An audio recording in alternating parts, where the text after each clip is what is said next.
রাজপথে জয় বাংলার গগনবিদারী স্লোগান, প্রতিপক্ষকে কাঁপিয়ে দেয়া একের পর এক কর্মসূচি।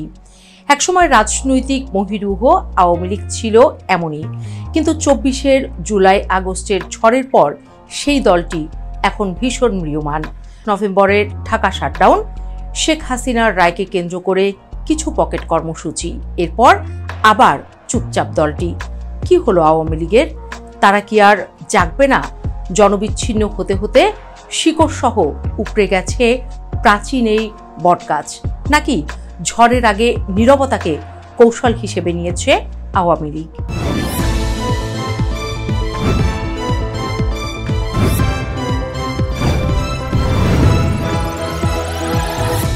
২৪ গণঅভ্যুত্থানের ১.৫ বছরের মাথায় দেশের রাজনীতিতে আওয়ামী লীগের প্রাসঙ্গিকতা নিয়ে নানা প্রশ্ন ভেসে বেড়াচ্ছে আকাশে বাতাসে। জামায়াতে ইসলামী সহ ধর্মভিত্তিক রাজনৈতিক দলগুলোর শক্তিশালী হয়ে ওঠা, এনসিপির মতো বেশ কয়েকটি তারুণ্য নির্ভর দলের উঠে আসা আওয়ামী লীগের জন্য মোটেও কোনো সুখকর বার্তা দিচ্ছে না। তার উপর দলটির প্রথম সারির সব নেতা হয় জেলবন্দী, নয়তো বিদেশে পলাতক। আছে সরকার কর্তৃক রাজনৈতিক কর্মকাণ্ডের উপর সাময়িক নিষেধাজ্ঞা। আশঙ্কা আছে আন্তর্জাতিক অপরাধ ট্রাইব্যুনালে দল হিসেবে বিচারের মুখোমুখি হওয়ার। এমন পরিস্থিতিতে আওয়ামী লীগ আবার কিভাবে রাজনীতির মূলধারায় ফিরে আসবে তা নিয়ে একটি বড় প্রশ্নচিহ্ন তৈরি হয়েছে। আওয়ামী লীগের সামনে এখন অনেক যদি এবং কিন্তু সমীকরণ। প্রথম প্রশ্ন, কে দলের হাল ধরবেন? ঝড়ঝঞ্ঝায় এগিয়ে নেবেন দলের কার্যক্রম? দলটিকে একটি ব্যাটিং অর্ডারের সাথে তুলনা করলে বলা যায় টপ অর্ডার এবং মিডল অর্ডারের মূল ব্যাটসম্যানরা সকলেই আউট। বিপর্যয়ের মুখে যাদের হাল ধরার কথা বুক চিতিয়ে তারা কেউ নেই দৃশ্যপটে। শুধু মাঠের এক কোণায় দাঁড়িয়ে আছে টেলেন্ডাররা, যারা সংখ্যায় অনেক বেশি, কিন্তু তাদের সামনে নেই কোনো দিক নির্দেশনা। সাম্প্রতিক কর্মসূচিগুলোতে সেই তৃণমূল নেতাকর্মীদেরই মাঠে নামতে দেখা গেছে, কিন্তু সরকারের আইনশৃঙ্খলা বাহিনীর কঠোর অবস্থানের কারণে নেতৃত্বহীন এই নেতাকর্মীরা জমাট কোনো প্রতিরোধ তৈরি করতে পারেনি। এরপর আছে মামলা, হামলার ভয়। সক্রিয় প্রায় সব কর্মীর নামে আছে এক বা একাধিক মামলা। পুলিশ যাচ্ছে বাড়িতে। ঢাকার আশ্রয়েও যে কোনো সময় গ্রেফতারের ভয়। এমন নানা বিপদ মাথার উপরে নিয়ে চলতে হচ্ছে আওয়ামী লীগের তৃণমূলের নেতাকর্মীদের। কর্মীরা এখনও হতোদ্যম, আশাহীন। সবচেয়ে বড় বিপদে বোধ হয় তারা আছেন। বাড়িতে স্বাভাবিক জীবনযাপন করার কোনো উপায় নেই, আবার নেতৃত্বহীনতায় রাজনীতির মাঠেও দাঁড়ানোর মতো কোনো অবস্থা নেই এই মুহূর্তে। ভবিষ্যতের দিকে তাকিয়ে থাকা ছাড়া আওয়ামী লীগ কর্মীদের এই মুহূর্তে আর কোনো আশার আলো নেই। তৃণমূল কর্মীদের এই যখন অবস্থা, আওয়ামী লীগকে রাজনৈতিক বিভাজনের দৃষ্টিতে একটু বোঝার চেষ্টা করা যাক। ১৯৭৫-এর পরেও ঠিক একই ধরনের পরিস্থিতি তৈরি হয়েছিল।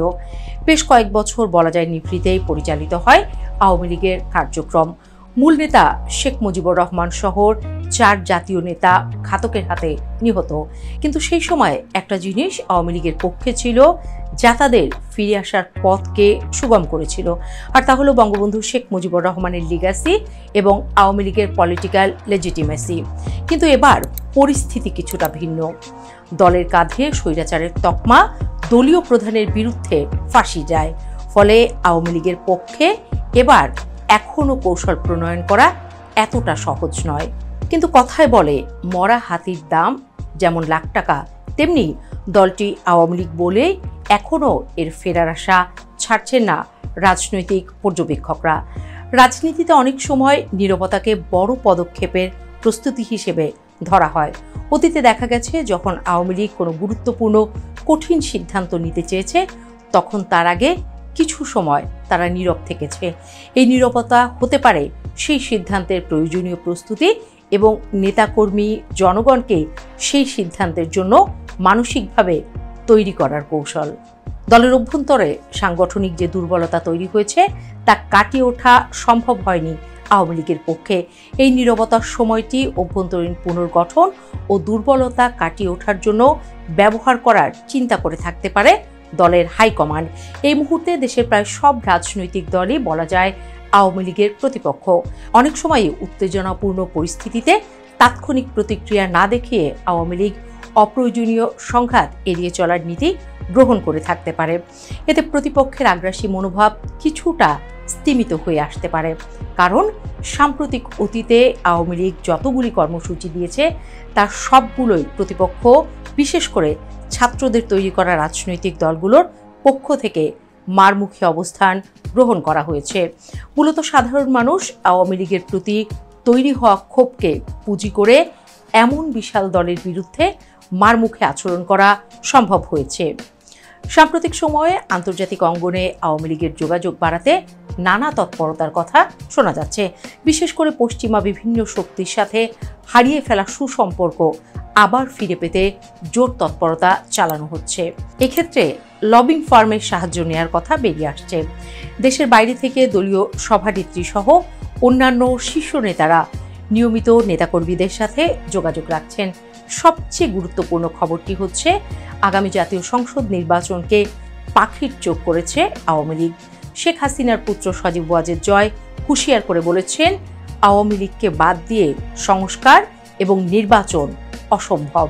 জানা যাচ্ছে, নির্বাচনে যদি অংশগ্রহণ করতে না দেয়া হয় তবে তা ভণ্ডুল করতে সর্বশক্তি নিয়োগ করবে আওয়ামী লীগ। এই নিয়ে প্রস্তুতির ব্যাপারে নেতাকর্মীদের প্রাথমিক দিক নির্দেশনা দেওয়া হয়েছে। অনেক রাজনৈতিক বিশ্লেষকের মতে, বাংলাদেশের রাজনৈতিক প্রেক্ষাপটে আওয়ামী লীগের মতো বড় দলের নীরবতাকে কেবল নিষ্ক্রিয়তা হিসেবে দেখা যায় না, বরং এটিকে একটি কৌশলগত হাতিয়ার হিসেবে দেখা উচিত। এটি যেমন কোনো বড় রাজনৈতিক সিদ্ধান্তের প্রস্তুতি হতে পারে, তেমনি হতে পারে প্রতিপক্ষকে বিভ্রান্ত করার একটি উপায়। সময় বলে দেবে এই নীরবতা কোনো বড় ঝড়ের পূর্বাভাস ছিল নাকি ছিল বিচক্ষণ রাজনৈতিক ধৈর্যের বহিঃপ্রকাশ। তবে একটি বিষয় স্পষ্ট, বড় কোনো দলীয় নীরবতা রাজনৈতিক অঙ্গনে সবসময় একটি কৌশলগত ও গুরুত্বপূর্ণ বিষয় হিসেবে বিবেচিত হবে।